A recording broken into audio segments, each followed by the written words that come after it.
बिस्मिल्लाहिर्रहमानिर्रहीम। अस्सलामुअलैकुम students, stars academy के ऑनलाइन एमडीकैट सेशन में खुशामदीद।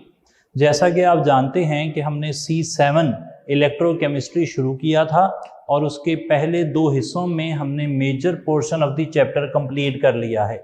हमारे पास जो डिस्कशन रह गई है वो सिर्फ और सिर्फ बैलेंसिंग की रह गई है और साथ हमने उसमें थोड़ी सी इंफॉर्मेशन इलेक्ट्रोलिटिक और गैल्वानिक सेल के एक कंपैरिजन की डाल लेनी है और साथ साथ जितने भी वोल्टेइक सेल किताब में मौजूद हैं उनमें कौन सा एनोड है, कौन सा कैथोड, इलेक्ट्रोलाइट क्या है, एनोड पर कौन सा रिएक्शन हो रहा है, कैथोड पर कौन सा रिएक्शन हो रहा है, इस तरह की बातें रह गई हैं।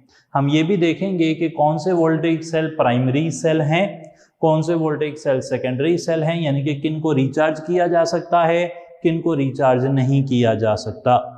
इसके अलावा ये बात पहले से तय हो गई है कि 292 पेज पर किताब में electrolysis of sodium chloride, molten sodium chloride, aqueous sodium chloride, preparation of aluminium, purification of copper, extraction of metals like sodium, calcium, magnesium, ये सब हमने देखे हुए हैं। इनमें से अगर कोई सवाल हमें आता है तो हमें उसे अच्छे तरीके से देख लेना है। कुछ लोगों ने मुझे रिटन फॉर्म में जो जो रिएक्शंस हो रहे हैं, एनोड कौन है, कैथोड कौन है, impure copper for example anode होता है एक्सट्रैक्शन ऑफ कॉपर मेटल में। इसी तरीके से एल्यूमिनियम के लिए अगर आप एल्यूमिनियम हासिल करना चाह रहे हैं तो क्रायोलाइट और बॉक्साइट का मिक्सर इस्तेमाल होता है और एल्यूमिनियम कैथोड पर हासिल होती है। इस तरह की बातें आपने हमें लिखकर भेजी, बहुत अच्छी बात है।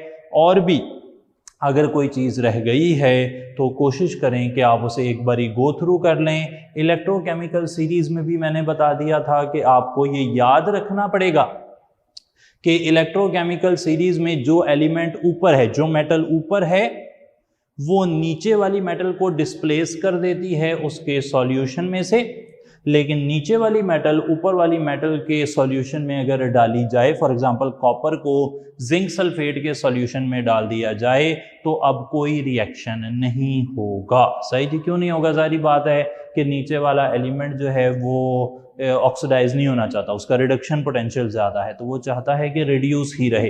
ये सारी बातें जो मैंने यहाँ पर की हैं आप देखेंगे कि पेपर हल करने में आपकी बहुत ज़्यादा मदद करेंगी। चलें हम फिर पहली बात आज की शुरू कर रहे हैं और वो है कि how to balance a chemical equation by redox method. तो balancing of equation by redox method हम कर रहे हैं। Balancing by redox method. Balancing by redox method के लिए जो मिसाल मैं आज कोट कर रहा हूं वो मिसाल है कि अगर आपके पास HNO3 है, नाइट्रिक एसिड, और इसे आपने मिला दिया है HI के साथ, इस रिएक्शन से NO बना, H2O बना और आयोडीन बनी। सही जनाब, ये आ गया एक रिएक्शन मैंने कोट कर लिया और मुझे इसे बैलेंस करना है। आप देखेंगे कि पहली बारी हम बैलेंस करेंगे, चाहे तो आप स्टॉप वॉच भी चला सकते हैं, आपको नज़र आएगा कि तकरीबन 2.5-3 मिनट हमारे लग जाएंगे इसे बैलेंस करने में, लेकिन फिर हम उसमें से कट डाउन करेंगे, शॉर्ट करेंगे ऐसे एरियाज जिन्हें हम जल्दी परफॉर्म कर सकते हैं, और उसके लिए अगेन हमें मदद लेनी पड़ेगी। किताब में मौजूद बैलेंसिंग जितनी भी हैं और एक्सरसाइज में मौजूद बैलेंसिंग जितनी भी हैं उन्हें करने की, उनमें देखकर ये अंदाज़ा लगाने की कि हाँ यहाँ पे कौन सी एलिमेंट का ऑक्सीडेशन नंबर क्या है। ऑक्सीडेशन नंबर जितना जल्दी निकाल लेंगे उतना बैलेंसिंग जल्दी हो जाएगी। तो बैलेंसिंग बाय रेडॉक्स मेथड के 4 स्टेप हम कर रहे हैं। चारों में से जितने ज़्यादा आप मेंटली फास्ट कैलकुलेट कर सकते हैं उतनी हमारे लिए आसानी हो जाएगी। अलबत्ता पहला स्टेप ये है कि identify the oxidized and the reduced. ये हिसाब लगाएं कि कौन ऑक्सीडाइज हुआ है, कौन रिड्यूस हुआ है। जल्दी से ये काम कर लेते हैं। हम जानते हैं कि ऑक्सीजन हमेशा -2 होती है आमतौर पर, हाइड्रोजन हमेशा +1 होती है, एक्सेप्ट मेटल हाइड्राइड्स। एक एलिमेंट फ्री स्टेट में हो तो 0 होता है, और कंपाउंड में sum of oxidation number of all the atoms वो 0 के बराबर आता है। ये मेजर बातें हैं। चलें इनकी मदद से मैं हाइड्रोजन यहाँ +1 कर रहा हूँ, आयोडीन -1 हो गई। यहाँ पे आयोडीन अकेली है, 0 कर दें। ऑक्सीजन जहाँ जहाँ है -2 कर देते हैं, 2 हाइड्रोजन हो जाएंगे +2। यहाँ पर आ जाएं हाइड्रोजन +1, 3 हाइड्रोजन -2, 3 ऑक्सीजन -2, तो नाइट्रोजन पर +5 बन रहा है। इधर नाइट्रोजन +2 हो गया। बैलेंसिंग के तरीकों के मुताबिक आप जानते हैं कि कंपाउंड में सम ऑफ ऑक्सीडेशन नंबर 0 होता है। आपने देखा कि मैंने जल्दी से सारे एलिमेंट लिख लिए, लेकिन अभी तक ऑक्सीडाइज्ड और रिड्यूस्ड कौन हुआ है उसका मुझे अंदाज़ा नहीं हुआ। तो मैं देखता हूं कि नाइट्रोजन यहाँ +5 है, वो चला गया +2 में, तो नाइट्रोजन हुआ है, ऑक्सीडेशन नंबर कम हो रहा है, तो नाइट्रोजन की रिडक्शन हो रही है। और आयोडीन -1 से शुरू हुआ, 0 में चला गया, उसकी हो गई ऑक्सीडेशन। सही जी, पहला स्टेप हमने कर लिया। इस स्टेप को करते हुए भी हम यहाँ पे जो शॉर्ट कर रहे हैं काम, वो क्या है, आप याद रखें कि हमारी किताब में जितनी मिसालें हैं या मेजर मिसालें, जितनी भी एग्जांपल्स यू कैन फाइंड, उनमें ऑक्सीजन और हाइड्रोजन को कुछ नहीं होता। तो अक्सर एक एग्जांपल में ना ऑक्सीजन, इस मिसाल में भी देखें ऑक्सीजन हाइड्रोजन के अलावा 2 ही स्पीशीज बचती हैं, तो तकरीबन कन्फर्म है कि आप इन्हीं को देखेंगे ऑक्सीडाइज या रिड्यूस होता। ऑक्सीजन और हाइड्रोजन ऑक्सीडाइज या रिड्यूस होते आमतौर पर जनरल केमिस्ट्री में नज़र नहीं आते। सही जी, तो यहाँ से बड़ा क्लियर था। एक और तरीका भी था, आपको नज़र आ रहा है कि आयोडीन फ्री स्टेट में आ रही है। जो फ्री स्टेट में आता है ना, अगर वो रिएक्टेंट में कंपाउंड था, प्रोडक्ट में फ्री स्टेट है, या रिएक्टेंट में फ्री स्टेट है कंपाउंड और प्रोडक्ट में कंपाउंड बन रहा है, तो वो स्पीशी का ऑक्सीडेशन नंबर लाजमी चेंज हुआ होगा। तो इस तरह भी आप जल्दी कर सकते हैं काम को करने में। आगे चलते हैं जी, second step, balance the atom, balance the oxidized and reduced atoms. जो एटम्स ऑक्सीडाइज या रिड्यूस हुए हैं उन्हें बैलेंस कर लें। आप देखते हैं इधर एक नाइट्रोजन है और प्रोडक्ट में भी एक नाइट्रोजन है, कोई ज़रूरत नहीं है बैलेंसिंग की। लेफ्ट साइड पर 1 आयोडाइड, राइट साइड पर 2 आयोडीन, तो फिर यहाँ पर 2 लगा दें, एटम बैलेंस हो गए। बड़ा जल्दी से हो गया ये तो काम। चले तीसरा स्टेप देखते हैं, बैलेंस इलेक्ट्रॉन्स। अब इलेक्ट्रॉन्स बैलेंस कर लें। आप देख रहे हैं कि नाइट्रोजन +5 से +2 में जा रहा है, तो उसने गेन किए होंगे 3 इलेक्ट्रॉन। सही जी, 5 से 2 में जाए ना, 3 इलेक्ट्रॉन है। आप करके भी देख सकते हैं, 5 से 4 से 3 से 2 की तरफ जा रहा है, 1 2 3 इलेक्ट्रॉन हैं। इधर आयोडाइड -1 से 0 में जा रहा है, तो 1 इलेक्ट्रॉन, और 2 आयोडीन है, तो टोटल कितने इलेक्ट्रॉन हो गए जी, 2 इलेक्ट्रॉन हो गए। तो आयोडीन के हो गए 2 इलेक्ट्रॉन। सही है जी बात। अच्छा, अब इधर 3 है, उधर 2 है। अगर ऐसी सिचुएशन आ जाए तो आप इलेक्ट्रॉन्स को बैलेंस करने के लिए जिसमें 3 इलेक्ट्रॉन हैं, उस इक्वेशन को 2 से ज़रब दे देंगे। सही जी, तो यहाँ पे 2 से मल्टीप्लाई कर दिया। मैं इस इक्वेशन को 2 से मल्टीप्लाई करके जो बन रही है इक्वेशन वो नीचे लिख रहा हूँ। यहाँ पर 2 से मल्टीप्लाई किया, 2HNO3 + 2HI से बने 2NO। वही लेफ्ट साइड पर भी ज़रब देना है, तो उसी एलिमेंट को राइट साइड पर भी मल्टीप्लाई करना पड़ेगा। 7 H2O 7 आयोडीन। अब क्या हुआ कि नाइट्रोजन के इलेक्ट्रॉन हो गए हैं 6। अब हमें आयोडीन के इलेक्ट्रॉन 6 करने हैं। इसके लिए मैं जहाँ जहाँ आयोडीन नज़र आ रहा है वहाँ पर 3 से मल्टीप्लाई कर दूंगा, ताकि 3 2s are 6 इलेक्ट्रॉन हो जाएं, और 3 2s are 6 इलेक्ट्रॉन मैंने पहले ही कर लिए। थर्ड पॉइंट मुझे बता रहा था कि इलेक्ट्रॉन बैलेंस करने पड़ेंगे। तो जब मैं इस इक्वेशन को 3 से मल्टीप्लाई करता हूँ, 3 2s are 6, 3 1s are 3, लें जनाब इलेक्ट्रॉन भी बैलेंस हो गए। चौथी और आखिरी बात है balance hydrogen second last and oxygen at last. Last पे ऑक्सीजन बैलेंस करनी है, सेकंड लास्ट पर हाइड्रोजन बैलेंस करनी है। हम हाइड्रोजन बैलेंस करते हैं, यहाँ पर आयोडीन बैलेंस है, नाइट्रोजन बैलेंस है। अब हाइड्रोजन सेकंड लास्ट होगी, फिर ऑक्सीजन, 2 हाइड्रोजन ये रहे, 6 ये रहे, 2 और 6 8। राइट साइड पर कितने हैं, 2, 4 से मल्टीप्लाई कर दें, 8 पूरे हो जाएंगे, ऑक्सीजन ऑटोमेटिकली बैलेंस हो जाएगी। तो ऑक्सीजन ने ऑटोमेटिकली बैलेंस हो जाना है। इस तरीके से आपने देखा कि इक्वेशन बैलेंस की जा सकती है। काफ़ी टाइम कंज्यूमिंग लगा हमें, लेकिन इसमें अच्छी बात क्या रहेगी कि आपने जो स्टेप आप जल्दी कैलकुलेट कर सकते हैं उससे आप टाइम बचाएंगे। साथ ये भी कि एक ही सवाल ज़्यादा से ज़्यादा बैलेंसिंग का आ सकता है पेपर में, तो अगर इसमें 1 मिनट से थोड़ा सा ज़्यादा टाइम लग भी गया, वैसे तो लगता नहीं है लेकिन अगर लग भी गया तो हम इसकी कंपेंसेशन कर सकते हैं कुछ ऐसे सवालों में जिन पर हमें कम टाइम लगेगा। सही जनाब, तो ये हो गई बैलेंसिंग। चलें फिर कुछ सवाल देखते हैं। यहाँ पर सवाल सिर्फ ये नहीं आ रहे कि जनाब बैलेंस करते हैं, ऐसे नहीं आ रहा। ये तो बड़ा आसान होता है। कई दफ़ा तो अगर चारों इक्वेशंस दी हों और कहा गया हो कि बताएं इनमें से कौन सी बैलेंस्ड इक्वेशन है, तो फिर ये सारे काम करने की तो ज़रूरत ही नहीं पड़ती।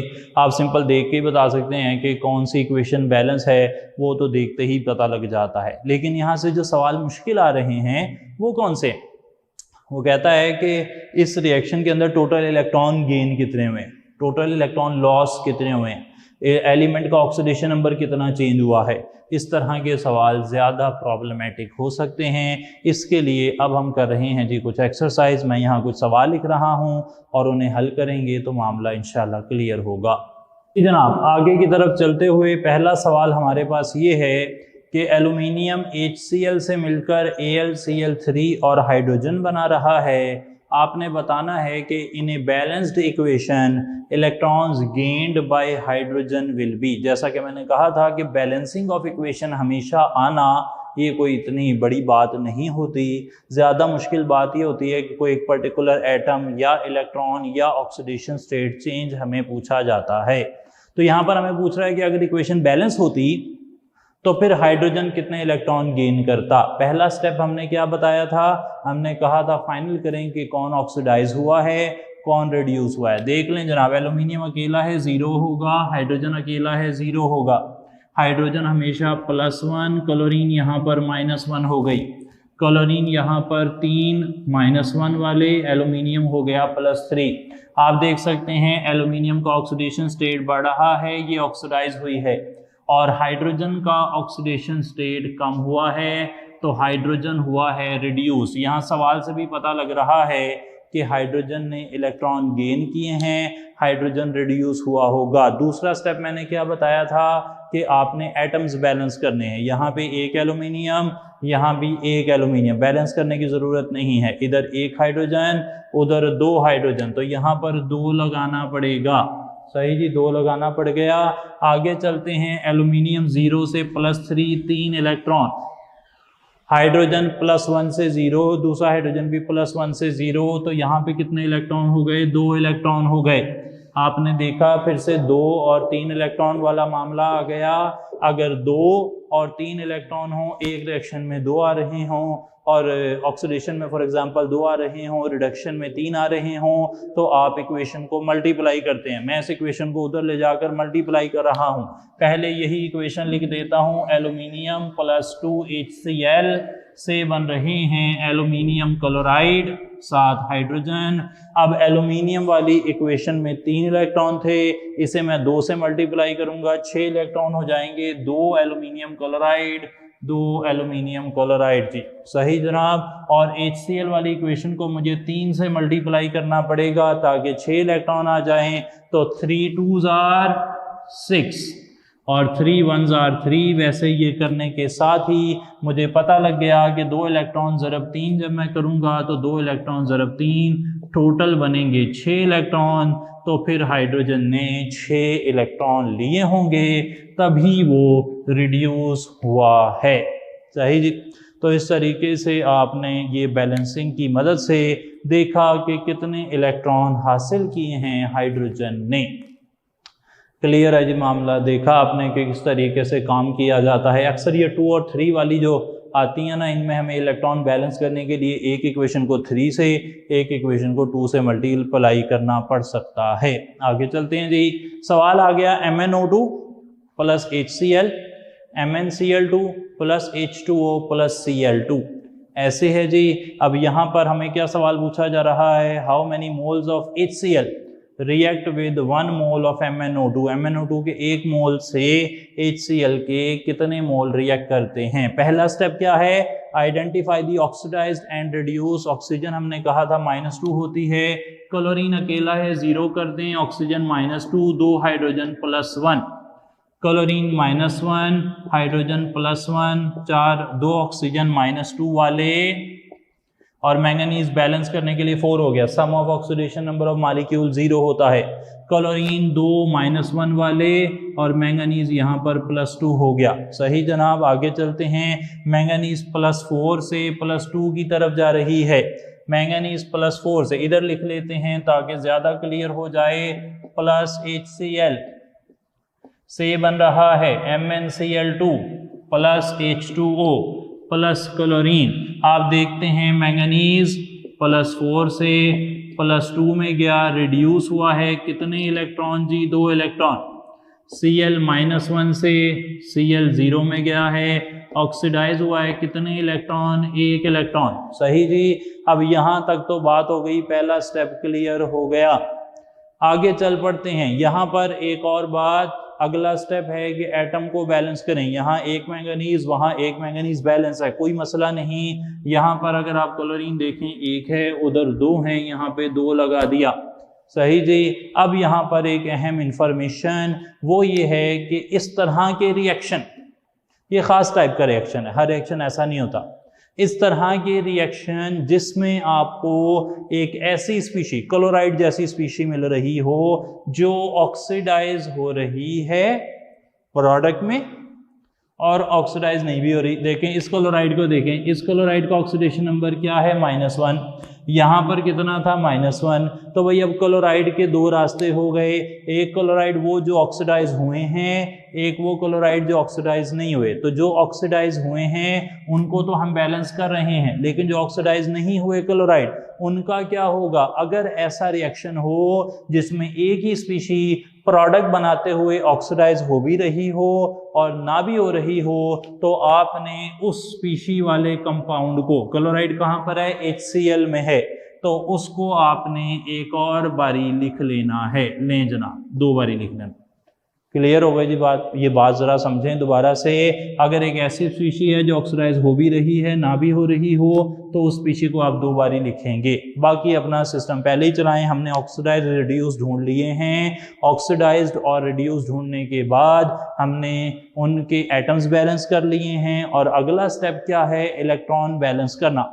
मैंगनीज की तरफ से 2 इलेक्ट्रॉन हैं, एक क्लोराइड था वो Cl2 में जा रहा था, 1 इलेक्ट्रॉन, फिर आपने 2 यहाँ पर लगाया तो 2 इलेक्ट्रॉन हो गए और ये टोटल 2 हो गए। पहले एक क्लोराइड Cl2 में जा रहा था 1 इलेक्ट्रॉन देकर, जब आपने एटम बैलेंस करने के लिए 2 लगाया तो 2 क्लोराइड ने 2 इलेक्ट्रॉन दे दिए। अब इधर ऑक्सीडेशन में भी 2 इलेक्ट्रॉन, रिडक्शन में भी 2 इलेक्ट्रॉन, इलेक्ट्रॉन भी बैलेंस हैं। इसके बाद क्या बच जाता है, चौथी बात क्या थी कि हाइड्रोजन को सेकंड लास्ट बैलेंस करना है और ऑक्सीजन को लास्ट बैलेंस करना है। उसके पहले जो जो एलिमेंट आते हैं उन्हें बैलेंस कर लेंगे। मैंगनीज बैलेंस हो गया।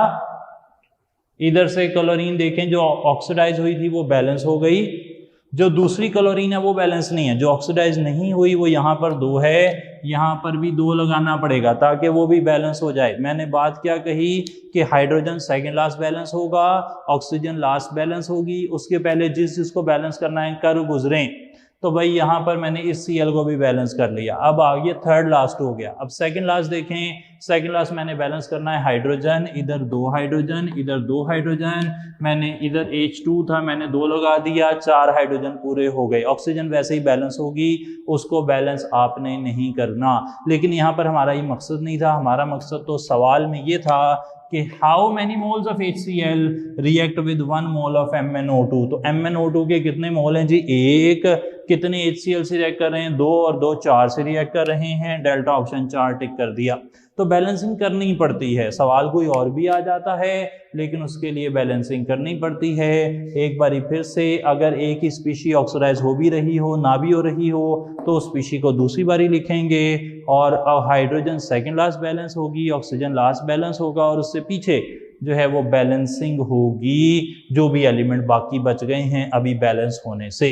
अच्छा, अगला सवाल भी यहीं से है। Total number of electrons lost by Cl will be. आप देखते हैं कि Cl से 1 ज़रब 2 इलेक्ट्रॉन लूज हुए हैं इस रिएक्शन में, तो आपने बीटा ऑप्शन 2 टिक कर दिया। इस तरीके से आपको मदद मिल गई इस सवाल को हल करने में।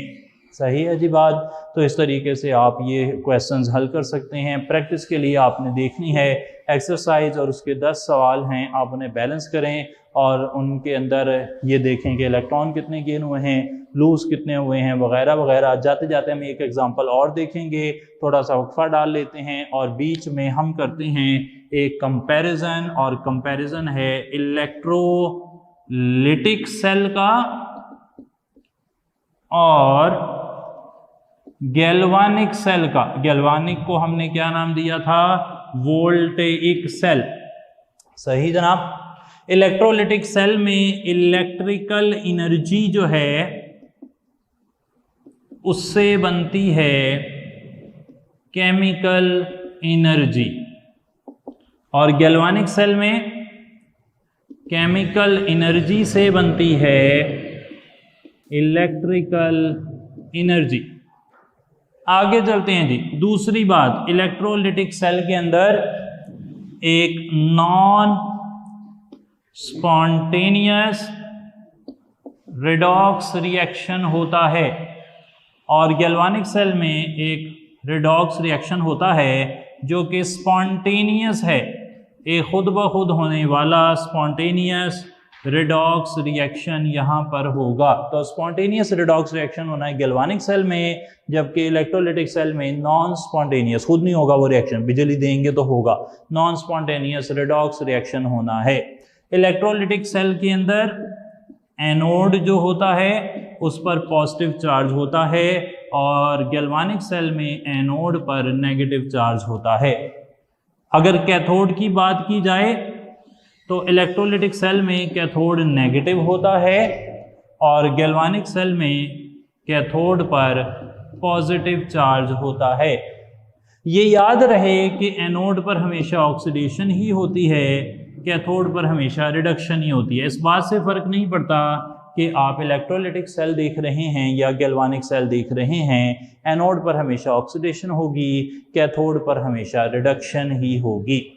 तो इलेक्ट्रोलिटिक सेल के अंदर आमतौर पर यूजुअली, शर्त नहीं है, एक इलेक्ट्रोलाइट होता है, और गैल्वानिक सेल में 2 इलेक्ट्रोलाइट हो सकते हैं यूजुअली, ये भी शर्त नहीं है। लेड स्टोरेज बैटरी में एक ही इलेक्ट्रोलाइट है, सिल्वर ऑक्साइड बैटरी में एक ही इलेक्ट्रोलाइट है, फ्यूल सेल में एक ही इलेक्ट्रोलाइट है, लेकिन आमतौर पर कई दफ़ा यूजुअली 2 इलेक्ट्रोलाइट भी हो सकते हैं गैल्वानिक सेल में या वोल्टेइक सेल में। एक बहुत ही अहम बात ये रहेगी कि इलेक्ट्रोलिटिक सेल हो चाहे गैल्वानिक सेल हो, उसमें जो फ्लो है इलेक्ट्रॉन्स का वो एनोड से कैथोड की तरफ है इलेक्ट्रॉन्स का। सही, इलेक्ट्रॉन्स कहाँ बहते हैं? वो जो एक्सटर्नल सर्किट में इलेक्ट्रॉन बह रहे हैं, और एक्सटर्नल सर्किट में जहाँ इलेक्ट्रॉन बह रहे हैं वो इलेक्ट्रॉन एनोड से कैथोड की तरफ जा रहे हैं। सही जनाब। एनोड पर ऑक्सीडेशन होती है, ऑक्सीडेशन से इलेक्ट्रॉन्स जो हैं वो निकलते हैं, और वो इलेक्ट्रॉन चले जाते हैं एक्सटर्नल सर्किट से होते हुए कैथोड पर, जहाँ पर जाकर वो रिडक्शन का बाइस बनते हैं दूसरी वाली स्पीशी का, वो जो कैथोड पर जाती है टू गेट इटसेल्फ रिड्यूस्ड। सही जी बात। ये सारी बातें करने के बाद एक ये भी याद रहे हमें कि यहाँ पे कोई साल्ट ब्रिज नहीं लगाना पड़ता। आपको याद है कि साल्ट ब्रिज था यहाँ पर, और साल्ट ब्रिज जो है उसके काम मैंने क्या बताए थे कि ये इलेक्ट्रिकल न्यूट्रलिटी को मेंटेन करता है, कंपार्टमेंट्स में चार्ज अकोमोलेशन को रोकता है, वोल्टेज को ज़ीरो होने से बचाता है। तो इलेक्ट्रोलिटिक और गैल्वानिक सेल के दरमियान में ये कंपैरिजन आपकी मदद करेगा काफ़ी सवाल हल करने के अंदर। यहाँ पे ये भी आप देख सकते हैं कि अगर नॉन स्पॉन्टेनियस रिडॉक्स रिएक्शन यहाँ पर हो रहा है इलेक्ट्रोलिटिक सेल में, एक ऐसा रिएक्शन जो खुद से नहीं होता, तो आमतौर पर जिनके प्रोडक्ट स्टेबल होते हैं ना जी, वो स्पॉन्टेनियस रिडॉक्स रिएक्शन दे देते हैं, और जिनके प्रोडक्ट स्टेबल नहीं होते वो नॉन स्पॉन्टेनियस रिडॉक्स रिएक्शन देते हैं। खुद ब खुद रिएक्शन कौन सा होगा जिससे स्टेबिलिटी आनी है, और कौन सा नहीं होगा जिससे स्टेबिलिटी नहीं आ रही। तो ये एक हल्का सा कंपैरिजन मैंने यहाँ पर बता दिया है। अब हम चलते हैं वापस एक और एग्जांपल देखते हैं। इस एग्जांपल के अंदर देखते हैं हमें क्या पूछा जा रहा है। एक और क्वेश्चन हमने लिख लिया जी, यहाँ पर ब्रोमीन सोडियम हाइड्रोक्साइड से मिलके NaBr, NaBrO3 और वाटर बना रहा है। आपने बताना है कि इस रिएक्शन के दौरान कितने वाटर मॉलिक्यूल बन रहे हैं in case of a balanced chemical equation. Time ज़ाया किए बगैर सबसे पहले आप देखें कि ऑक्सीडाइज कौन हुआ है और रिड्यूस कौन हुआ है। मैंने बता दिया था कि अगर एक स्पीशी आपको ऐसी नज़र आए जो एक साइड पर एलिमेंटल फॉर्म में हो, तो फिर वो दूसरी साइड पे अगर कंपाउंड में जा रही है तो वो हमेशा ऑक्सीडाइज या रिड्यूस हुई होगी। तो फिर भी मैं यहाँ पर लिख लेता हूँ ऑक्सीजन -2, हाइड्रोजन +1 होता है, सोडियम +1 होता है। यूजुअली कंपाउंड में सोडियम +1 होगा, ब्रोमीन -1 होगी। मैंने बताया था ग्रुप 1 वाले +1 ही होते हैं। सोडियम +1, 3 ऑक्सीजन -2, ऑक्सीजन हमेशा -2 होगा, कभी नहीं होगा तो फिर लिखा होगा कि क्यों नहीं है, यानी कि या तो वो पर ऑक्साइड होगा या सुपर ऑक्साइड होगा या फिर ऑक्सीजन फ्लोरीन से मिली होगी। 3 ही रास्ते मैंने बताए थे कि ये हो सकता है ऑक्सीजन का ऑक्सीडेशन स्टेट -2 से चेंज हो जाए। यहाँ पर -6 है, सोडियम +1, तो ब्रोमीन पर +5 आ गया, और यहाँ ब्रोमीन अकेला है तो 0 हो गया। अब यहाँ पर सवाल बड़ा इंटरेस्टिंग हो गया है जी। वजह क्या है कि आप देखते हैं कि ब्रोमीन 0 है, ब्रोमीन ही चला गया -1 में, ब्रोमीन ही चला गया +5 में, यानी कि एक ही एलिमेंट साइमल्टेनियसली ऑक्सीडाइज या रिड्यूस हो रहा है। ऐसे रिएक्शन को हमने नाम दिया था डिस्प्रोपोर्शनेशन रिएक्शन। डिस्प्रोपोर्शनेशन रिएक्शन, तो अगर डिस्प्रोपोर्शनेशन रिएक्शन आपके पास आ जाए तो जो स्पीशी ऑक्सीडाइज भी हो रही है, रिड्यूस भी हो रही है, उसे आप 2 बारी कोट करेंगे। क्यों 2 बारी कोट कर रहे हैं? क्योंकि एक बारी वो ऑक्सीडाइज होगी, उसे बैलेंस करना है। हमारा पहला स्टेप है कि आइडेंटिफाई करें कौन ऑक्सीडाइज कौन रिड्यूस हुआ है, और फिर उसे बैलेंस करें। तो अगर हमने आइडेंटिफाई किया और हमें पता लगा एक ही स्पीशी ऑक्सीडाइज या रिड्यूस हो रही है, तो भी उसे 2 बारी लिखेंगे। आप गौर करें कि मैंने जितनी वेरिएशंस थी उन सबको ही सवालों की शक्ल में आपको बता दिया है ताकि आप पेपर में परेशान ना हो जाएं। तो ब्रोमीन 2 बारी क्यों लिखा? Because it is simultaneously oxidize and reduce. पहला स्टेप क्या था? ऑक्सीडाइज और रिड्यूस बताएं कौन हुआ है, वो पता लग गया। दूसरा स्टेप इन एटम्स को बैलेंस करें। यहाँ Br जो है 0 से जा रहा है -1, ये हुआ है रिड्यूस, और इधर 2 Br हैं, इधर 1, तो यहाँ पे 2 लगा दें, सही जी, बैलेंस हो जाएगा। और Br 0 से -1 में जाए 1 इलेक्ट्रॉन गेन करता है, दूसरा ब्रोमीन भी जाए 2 इलेक्ट्रॉन गेन करेगा। तो रिडक्शन में कितने इलेक्ट्रॉन आ गए जी? 2 इलेक्ट्रॉन आ गए। इधर देखें Br 0 से जा रहा है +5, 0 से +5 में जाएगा तो हो जाएगी ऑक्सीडेशन। कितने इलेक्ट्रॉन ऑक्सीडेशन में? भाई 1 ब्रोमीन जाएगा तो 5, यहाँ पर 2 ब्रोमीन है, इसे बैलेंस कर लें तो फिर 2 से जाएंगे 10 इलेक्ट्रॉन, सही, 10 इलेक्ट्रॉन हो गए। तो 10 इलेक्ट्रॉन यहाँ पर हैं। एटम बैलेंस करने से हमें टोटल इलेक्ट्रॉन काउंट करने में मदद मिलती है। पहला स्टेप था देखें कौन ऑक्सीडाइज रिड्यूस हुआ है, दूसरा एटम बैलेंस कर लें, 2 काम मैंने कर लिए, तीसरा काम इलेक्ट्रॉन बैलेंस करें। भाई यहाँ पर 10 इलेक्ट्रॉन है, वहाँ पर 2 इलेक्ट्रॉन है, कैसे बैलेंस होंगे? 2 5s are 10, 2 5s are 10, तो 5 से मल्टीप्लाई कर दें, यहाँ पर भी 5 से मल्टीप्लाई कर दें, और यहाँ पे भी 5 2s are 10, 5 से मल्टीप्लाई कर दें, ये भी बैलेंस हो गई। अब 3 बैलेंस हो गए। अगला हिस्सा क्या था कि हाइड्रोजन को सेकंड लास्ट बैलेंस करना है, ऑक्सीजन को लास्ट बैलेंस करना है। जो इक्वेशन बनी है उसमें ब्रोमीन बैलेंस है, जारी बात है, और अब हमने बाकियों को बैलेंस करना है। देखते हैं कि इक्वेशन क्या बन रही है। लें जनाब, मैं सारी समरी यहाँ नीचे लिख रहा हूँ। यहाँ पर है Br2, यहाँ पर है 5Br2, यहाँ पर है NaOH, इधर आ गया 5NaBr, फिर आ गया 2NaBrO3 प्लस आ गया वाटर। सारे बैलेंस हैं। Hydrogen second last, oxygen last, तो फिर सोडियम यहाँ बैलेंस होना चाहिए थर्ड लास्ट पे। इधर 7 सोडियम है, यहाँ पे 7 लगा दें। हाइड्रोजन बैलेंस करने की ज़रूरत आ गई। देख लेते हैं क्या सब कुछ बैलेंस नज़र आ रहा है यहाँ पर या बैलेंस नहीं नज़र आ रहा। तो यहाँ पर जी हमारे पास हाइड्रोजन है 7 और उस साइड पर हाइड्रोजन है 2। कितने हाइड्रोजन होने चाहिए? ये हाइड्रोजन होने चाहिए। ये क्या हो गया, बैलेंस ही नहीं हुई है तो इक्वेशन यार। जी जनाब, तो इक्वेशन ये देख लें, हमारे पास एक इक्वेशन है। इक्वेशन की सूरत हाल ये है कि आपके पास मौजूद है ब्रोमीन जो सोडियम हाइड्रोक्साइड से रिएक्शन कर रही है, बना रही है NaBrO3 और साथ वाटर। हमें सवाल ये पूछा गया है calculate the number of water molecules formed during the reaction. अब बताएं कि इस रिएक्शन में वाटर मॉलिक्यूल कितने बने हैं। तो हम किस तरह काम लेकर चल रहे हैं। पहला स्टेप है कि ये ढूंढें कि कौन ऑक्सीडाइज हुआ है, कौन रिड्यूस हुआ है। मैं देखता हूं कि यहाँ पर ब्रोमीन 0 है, इससे इस तरफ आता हूँ, सोडियम +1 है, हाइड्रोजन +1 होता है, ऑक्सीजन हो गई -2। इधर सोडियम +1, ब्रोमीन -1, इधर सोडियम +1, 3 ऑक्सीजन -6, ब्रोमीन हो गया +5, 2 हाइड्रोजन हो गए +1, ऑक्सीजन हो गया -2, जैसा कि मैंने ऊपर भी लिख कर रखा हुआ है।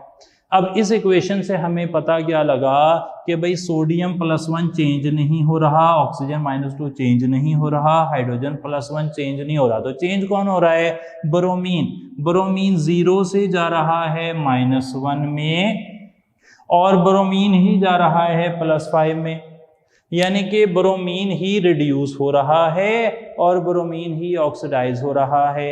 अगर एक ही स्पीशी रिड्यूस भी हो रही हो, ऑक्सीडाइज भी हो रही हो, तो ऐसे रिएक्शन को डिस्प्रोपोर्शनेशन रिएक्शन कहते हैं। डिस्प्रोपोर्शनेशन रिएक्शन में आप जिस स्पीशी को देखें कि वही रिड्यूस हो रही हो, वही ऑक्सीडाइज हो रही हो, तो आप उसे 2 बारी लिख लें। 2 बारी क्यों लिखना है? ताकि एक बारी रिडक्शन की बैलेंसिंग हो जाए, एक बारी ऑक्सीडेशन की बैलेंसिंग हो जाए। इससे पहले मैंने कहा था कि एक स्पीशी ऐसी जो ऑक्सीडाइज हो भी रही है, नहीं भी हो रही, उसे भी 2 बारी लिखना है। तो इस तरह हम स्टेप बाय स्टेप चलते हुए जो प्रैक्टिकल प्रॉब्लम्स हमें बैलेंसिंग में आती हैं उन्हें कुछ यहाँ पर हल करके आसानियाँ पैदा कर रहे हैं। अब एक ब्रोमीन हो गया रिड्यूस, दूसरा ब्रोमीन हो गया ऑक्सीडाइज। पहला स्टेप क्या था? ऑक्सीडाइज्ड और रिड्यूस स्पीशी ढूंढ लीजिए हमने। दूसरा क्या था? इनके एटम बैलेंस करें। यहाँ पर 2 भी आ रहे हैं, यहाँ पर 1 है, इधर 2 लगा दिया मैंने। यहाँ पर 2 हैं, वहाँ पर 1 है, मैंने यहाँ पर 2 लगा दिया। तीसरा स्टेप क्या है? इलेक्ट्रॉन्स बैलेंस करें। भाई एक ब्रोमीन -1 में जाएगा, 1 इलेक्ट्रॉन गेन, 2 से 2 इलेक्ट्रॉन गेन, यहाँ पर 2 इलेक्ट्रॉन गेन हुए हैं। ब्रोमीन 0 से गया +5 में, 5 इलेक्ट्रॉन लूज किए, दूसरे ने भी 5 इलेक्ट्रॉन लूज किए, टोटल 10 इलेक्ट्रॉन लूज हुए हैं। इलेक्ट्रॉन बैलेंस करने के लिए यहाँ पर 10 इलेक्ट्रॉन है। अगर मैं इस इक्वेशन को 5 से मल्टीप्लाई कर दूंगा, 10 इलेक्ट्रॉन आ जाएंगे। 5 से मल्टीप्लाई कर दें, 5 से मल्टीप्लाई कर दें, 5 2s are 10 हो जाएगा। सही जनाब, इलेक्ट्रॉन बैलेंस हो गए। आखिर में क्या काम था? आखिर में काम था ऑक्सीजन को लास्ट पे बैलेंस करें, हाइड्रोजन को सेकंड लास्ट पे बैलेंस करें, और उससे पहले जो जो रह गया उसे बैलेंस कर लें। यहाँ ब्रोमीन बैलेंस नज़र आ रहे हैं, ब्रोमीन बैलेंस नज़र आ रहे हैं। हाइड्रोजन ऑक्सीजन के अलावा सिर्फ सोडियम है, तो यहाँ पर 10 और 2 12 सोडियम, मैंने यहाँ पर 12 लगा दिया। सही जी। अब आ गया हाइड्रोजन सेकंड लास्ट पे, 12 हाइड्रोजन, इधर 2 हैं, तो 6 लगा दूं तो हाइड्रोजन बैलेंस हो जाएंगे और इसके साथ ही मेरे सवाल का जवाब भी मिल जाएगा। 6 वाटर मॉलिक्यूल यहाँ पर बन रहे हैं रिएक्शन के अंदर। तो आपको सवाल के अंदर बैलेंसिंग से कोई और इंफॉर्मेशन पूछने का तरीका ये भी हो सकता है जो कि मैंने यहाँ पर लिख दिया है। इस बैलेंसिंग के साथ आगे चलते हुए अब हम एक टेबल बना रहे हैं जिसमें हम देखेंगे कि कौन कौन से सेल्स के अंदर एनोड और कैथोड वगैरह क्या क्या हो सकते हैं। जी जनाब, तो हम यहाँ पर लिख रहे हैं सेल का नाम। किस सेल की बात चल रही है? सेल की बात में सबसे पहले हम बात करेंगे डैनियल सेल की। डैनियल सेल के बाद चलें इसे ही पहले मुकम्मल कर लेते हैं, फिर आगे चले जाएंगे। डैनियल सेल के अंदर हम देख रहे हैं कि एनोड कौन होता है, तो एनोड यहाँ पर जिंक होगा। एनोड के बाद डैनियल सेल में कैथोड कौन है, तो कैथोड यहाँ पर कॉपर होता है। डैनियल सेल के अंदर इलेक्ट्रोलाइट की बात की जाए तो डैनियल सेल में ना असल में 2 कंपार्टमेंट होते हैं, लेफ्ट और राइट कंपार्टमेंट। लेफ्ट कंपार्टमेंट में जिंक सल्फेट 1 मोलर होता है और राइट कंपार्टमेंट में कॉपर सल्फेट 1 मोलर होता है इलेक्ट्रोलाइट का। सही जनाब, वर्किंग ऑफ डैनियल सेल आपने किताब में देखी थी। उसका ओवरव्यू अगर मैं बताऊं तो उसमें ये होता है कि जिंक से बन रहे होते हैं जिंक +2 आयंस 1 मोलर और साल्ट ब्रिज के दूसरी तरफ कॉपर +2 आयंस जो कि 1 मोलर हैं वो जाते हैं कॉपर सॉलिड के अंदर। आप देखें इक्वेशन क्या बता रही है कि जिंक से जिंक आयंस बन रहे हैं और साल्ट ब्रिज के दूसरी तरफ कॉपर आयन से कॉपर बन रहा है। इस तरह लिखी जाती है सेल इक्वेशन। अच्छा, इलेक्ट्रोलाइट हो गए 2, जिंक सल्फेट और कॉपर सल्फेट। अब बात करें अगर हम एनोड रिएक्शन की, तो एनोड रिएक्शन पर जिंक से जिंक आयंस बनते हैं और 2 इलेक्ट्रॉन निकलते हैं। कैथोड रिएक्शन की बात कर लें तो कैथोड रिएक्शन पर कॉपर आयंस कॉपर में रिड्यूस हो जाते हैं। आप जानते ही हैं कि कॉपर का रिडक्शन पोटेंशियल ज़्यादा है तो कॉपर यहाँ पर रिड्यूस हो जाता है। इसके अलावा अगर बात की जाए टाइप की तो ये एक सेकेंडरी टाइप का सेल है, यानी कि ये रिचार्ज हो सकता है। आगे चलते हैं जी। डैनियल सेल के बाद दूसरा सेल जो हम देख रहे हैं वो है lead storage battery. Lead storage cell battery असल में 6 सेल मिला देंगे तो बैटरी बन जाएगी। एनोड यहाँ पर होता है लेड, कैथोड यहाँ पर होता है लेड ऑक्साइड, इलेक्ट्रोलाइट यहाँ पर सल्फ्यूरिक एसिड होता है जो कि तकरीबन 4.5 मोलर होता है। एनोड पर लेड रिएक्शन करता है सल्फेट से और बनाता है लेड सल्फेट और साथ 2 इलेक्ट्रॉन निकल जाते हैं। एनोड पर ऑक्सीडेशन होती है, याद रखना है। कैथोड पर लेड डाइऑक्साइड भी सल्फेट से ही रिएक्शन करते हैं, लेड सल्फेट बन जाता है। सही जनाब, तो ये वाला रिएक्शन से, और यहाँ पे हाइड्रोजन आयंस भी आते हैं और उनसे पानी भी बनता है। टाइप की बात करें तो ये भी सेकेंडरी टाइप का सेल है, यानी कि ये भी रिचार्ज हो सकता है। इसी तरह का टेबल हमने आपसे डिमांड भी किया था, कुछ लोग नहीं बना सके तो मैंने कहा कि मैं आपकी मदद कर दूं और ख़ुद ही एक बारी बना कर दे दूं। लेड स्टोरेज बैटरी के बाद अगली आ रही है अल्कलाइन बैटरी। अल्कलाइन बैटरी के अंदर एनोड जिंक का है, कैथोड मैंगनीज डाइऑक्साइड का है, इलेक्ट्रोलाइट पोटाशियम हाइड्रोक्साइड है, नाम से ही जाहिर है अल्कलाइन बैटरी है। एनोड पर रिएक्शन से जिंक आयंस बनते हैं और 2 इलेक्ट्रॉन निकल जाते हैं। कैथोड पर मैंगनीज डाइऑक्साइड से Mn2O3 बनता है, मैंगनीज +4 से +3 में जाता है। इस तरह के न्यूमरस सवाल आपको आ सकते हैं कि किस सेल के रिएक्शन में कौन सा इलेक्ट्रोड जो है उसकी ऑक्सीडेशन स्टेट में क्या तब्दीली आ रही है। तो ये जो है ये एक प्राइमरी बैटरी है, ड्राई सेल को आप रिचार्ज नहीं कर पा रहे। इसके बाद आगे चलते हैं, अल्कलाइन बैटरी को ड्राई सेल भी कह देते हैं। आगे चलते हैं, अल्कलाइन बैटरी के बाद आ गई silver oxide battery. Silver oxide battery के अंदर हमें एनोड जिंक का ही मिल रहा है, कैथोड सिल्वर ऑक्साइड का मिलता है, इलेक्ट्रोलाइट पोटाशियम हाइड्रो ऑक्साइड ही है। एनोड का रिएक्शन सेम है, आप देख रहे हैं कि जिंक काफ़ी ज़्यादा ना एनोड के तौर पर यूज़ होता है। अच्छा, कैथोड की तरफ आए तो वहाँ पे सिल्वर ऑक्साइड जो है ना वो सिल्वर में जा रही है, और सिल्वर ना बड़ी स्टेबल मेटल होती है और इसका रिडक्शन पोटेंशियल बड़ा ज़्यादा है। तो एक बार ये सेल डिस्चार्ज हो गया तो फिर इसके रिचार्ज होने की कोई चांसेस नहीं है। कैमरास वगैरह में इस्तेमाल होने वाला ये सेल, ये जो है ना ये एक प्राइमरी सेल है। आगे चल पड़ते हैं जी। इसके बाद आता है नाइकैड। नाइकैड कहते हैं निकल कैडमियम बैटरी को। इसमें जो एनोड है वो कैडमियम का है, कैथोड निकल ऑक्साइड का है, इलेक्ट्रोलाइट यहाँ भी पोटाशियम हाइड्रो ऑक्साइड ही है। एनोड के रिएक्शन में कैडमियम से कैडमियम हाइड्रो ऑक्साइड बनता है, जारी बात है पहले ऑक्सीडेशन होगी फिर हाइड्रोक्साइड बनेगा। और एनोड के रिएक्शन में निकल ऑक्साइड से निकल हाइड्रो ऑक्साइड बनता है। और ये एक सेकेंडरी टाइप का सेल है, यानी कि रिचार्जेबल सेल है। और इसकी वजह वो ये बताता है कि products stick to the electrodes. तो प्रोडक्ट्स ना वो गायब नहीं हो जाते, वो उड़ नहीं जाते, वो सॉल्यूशन के अंदर मौजूद रहते हैं एक क्लोज सिस्टम बनाकर। तो रिवर्सिबल रिएक्शन, सेकेंडरी सेल का मतलब है रिवर्स किए जा सकते हैं रिएक्शन। तो रिवर्स सिर्फ वही रिएक्शन किए जा सकते हैं जो क्लोज सिस्टम में हो रहे हैं। अगर प्रोडक्ट उड़ जाएंगे, एवेपोरेट कर जाएंगे, डिसइंटीग्रेट कर जाएंगे तो फिर वो रिसाइकल नहीं हो सकते। तो ये एक रिसाइकलेबल बैटरी है। इसके बाद आगे चलते हैं जी। अब आ गया ऑल इंपॉर्टेंट फ्यूल सेल। अच्छा जी, फ्यूल सेल।